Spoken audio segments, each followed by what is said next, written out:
ko ba sa misaltuwa na ga sukan sa azabtuwa lallai so ba ya mantuwa duba misalin cikin uwa hankali so ke ta hauhawa kamar ya farashi a kasuwa adadin su ba ya kirguwa yanayin zane na zabuwa mai san ka kamai gudunmawar ruwa kar da ka saye Maryam ga sai mai da dawo ya zan yi mai ni fa ba na son ya kuma irin na da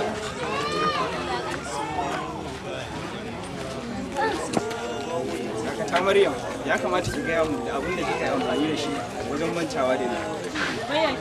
Saboda ke na bar garin nan ko da zan samu sauki amma hakan ya gagara shi yasa ni dawo ki gaya mun da me kika yi amfani da shi wajen mancawa da ni.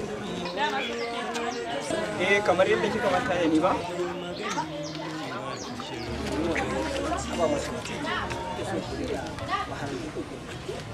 Bayan kun san cewa wannan su san asali ya samu bakin yanzu ba. azabtuwa lallai so ba ya mantuwa Mu sani cewa fa Allah subhanahu wa ta'ala ya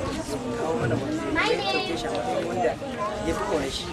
Sai ga za mu ce soyayya na tana son tana ko ba haka ba kuma haka ma za mu yi Allah ne kuma ya hauka saboda haka kuma abu ne ya kamace mu yi hauka domin Allah tabaraka wa ta'ala yana cewa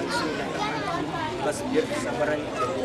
yi haƙuri mai kyau don kuka yi haƙuri Allah zai dinga muku abubuwan da suka na haƙuri sukan sa azabtuwa lallai so ba ya mantuwa duba misalin cikin uwa hankali so ke ta hauhawa kamar ya farashi a kasuwa adadin su ba ya kirguwa yanayin zane na zabuwa mai san ka kamai gudunmawar ruwa kar da ka saye da mautuwa mai maganin yunwa kishin ruwa ku talauci ku cikin wadatuwa sukan sa azabtuwa lallai so ba ya mantuwa duba misalin cikin